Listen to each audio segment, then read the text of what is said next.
Assalamualaikum warahmatullahi wabarakatuh. Waalaikumsalam warahmatullahi wabarakatuh.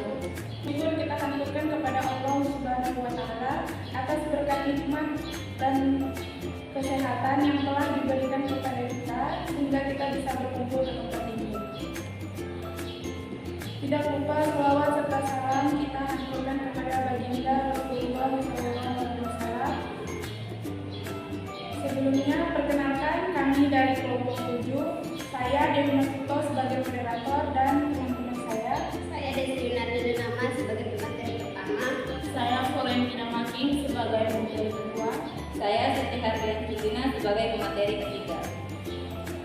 Baiklah, selanjutnya adalah pembahasan materi metode pohon dari kelompok 7 yang akan disampaikan oleh Desi. Terima kasih atas waktu yang diberikan kepada saya. Saya akan menjelaskan tentang metode pohon. Prinsip yang mendasari metode ini adalah lingkaran atau negasi dari suatu proposisi. Ingat, jika suatu proposisi P bernilai benar, maka proposisi negasi P bernilai salah. Khusus berkaitan dengan argumen, proposisi yang kita gunakan adalah berbentuk implikasi. Pada penjelasan sebelumnya, proposisi P implikasi Q memiliki negasi yang berbentuk P dan negasi Q.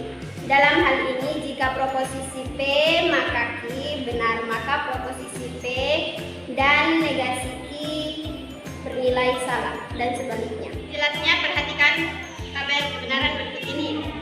Nilai P benar-benar salah-salah. Nilai Q benar salah. Negasi Q berarti kebalikan dari nilai Q. Salah benar. P implikasi Q nilainya benar benar. P dan negasi Q nilainya salah salah. Baik, materi berikutnya algoritma metode pohon. Algoritma metode pohon yang pertama, daftar semua premis atau hipotesis dan lingkaran kesimpulan dalam bentuk konjungsi atau disjungsi. Yang kedua, mulai dari salah satu hipotesis atau lingkaran kesalahan. Dan yang ketiga, selanjutnya turunkan sisanya dengan menggunakan aturan 2 atau lebih proposisi yang dirangkai oleh perangkai dan turunkan ke bawah, sedangkan 2 atau lebih proposisi yang dirangkai oleh perangkai atau dituliskan sehingga membentuk sebuah cabang. Yang keempat, periksa apakah ada cabang yang tertutup, artinya pada cabang tersebut terjadi suatu kontradiksi atau terdapat suatu proposisi dengan lingkarannya, dan berilah tanda silang atau X pada cabang tertutup tersebut. Selanjutnya yang kelima, kembali ke langkah yang ketiga. Jika masih ada hipotesis atau lingkaran kesimpulan yang tersisa dari algoritma berhenti jika semua cabang tertutup atau semua hipotesis dan lingkaran kesimpulan sudah ditentukan. Baik, kesimpulan yang diambil dari algoritma metode pohon ini adalah sebuah argumen yang diperiksa sah jika semua cabang tertutup, dan argumen yang diperiksa tidak sah jika sekurang-kurangnya satu cabang yang tidak. Akan menjelaskan pemaparan materi yang ketiga, yaitu buktikan kesahihan kaidah silogisme dengan menggunakan metode pohon. Jadi di sini sudah ada soalnya, yang dimana P maka Q disebut dengan premis pertama, dan I maka R disebut dengan premis kedua. Nah, jadi yang ini disebut dengan kesimpulan P maka R. Untuk menyelesaikan persamaan ini, kita harus menggunakan metode pohon untuk kaidah silogisme, yang dimana langkah pertamanya daftar semua premis dan lingkaran kesimpulan dalam bentuk konjungsi dan atau disjungsi. Jadi Langkah-langkah untuk menyelesaikan metode pohon adalah langkah pertama. Daftar semua premis atau hipotesis dan lingkaran kesimpulan dalam bentuk konjungsi atau disjungsi. Premis pertama, P maka Q itu ekuivalen dengan negatif P atau Q. Premis kedua, Q maka R ekuivalen dengan negatif Q atau R. Nah, ini adalah lingkaran atau kesimpulan. Negasi P maka R itu ekuivalen dengan P dan negatif Q. Jadi, untuk langkah kedua, mulai dari lingkaran kesimpulan yang dimana P dan negatif Q.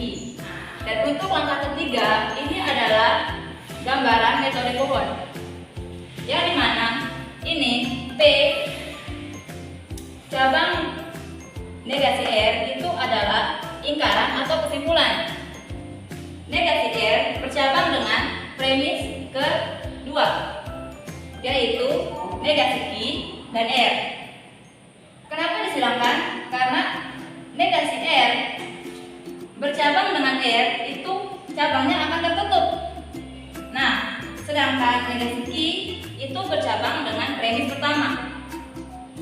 Premis pertama yaitu negatif P dan Q. Seperti yang cabang pertama tadi, negasi Q ketemu dengan Q, maka cabangnya akan tertutup. Karena ketiga cabang pada pohon di atas tertutup, ketiga cabang tertutup, maka kaidah silogisme merupakan satu argumen yang sahih. Sudah. Sekarang kita masuk ke contoh soal. Jika hari ini hujan, maka jalan licin. Jalan licin, oleh karena itu hari ini hujan. Nah, penyelesaiannya P1 atau premis 1. Jika hari ini hujan, maka jalan licin sama dengan A maka B. A itu premis 2 yaitu hari ini hujan. Nah, sedangkan B itu kesimpulan yaitu jalan licin. Di soal tadi kita mencatatkan persamaan yaitu ini A maka B dan A maka B. Jadi mana? B adalah kesimpulan. Jika kita ingin menyelesaikan dengan metode pohon, maka harus mencari kebalikan dari kesimpulan. Kesimpulannya kan B. Kebalikan dari B itu negasi B. Nah, negasi B itu bercabang dengan premis pertama, di mana premis pertama adalah ini. Kebalikan dari A maka B itu negasi A atau B. Kita tulis di sini. Nah, negasi B bercabang dengan B itu tertutup seperti yang sudah saya jelaskan di awal tadi. Negasi A itu kita cabang dengan premis kedua, yang dimana itu adalah A. Negasi A bercabang dengan A, maka cabangnya akan tertutup juga. Maka kedua cabang pada pohon tertutup, maka kaidah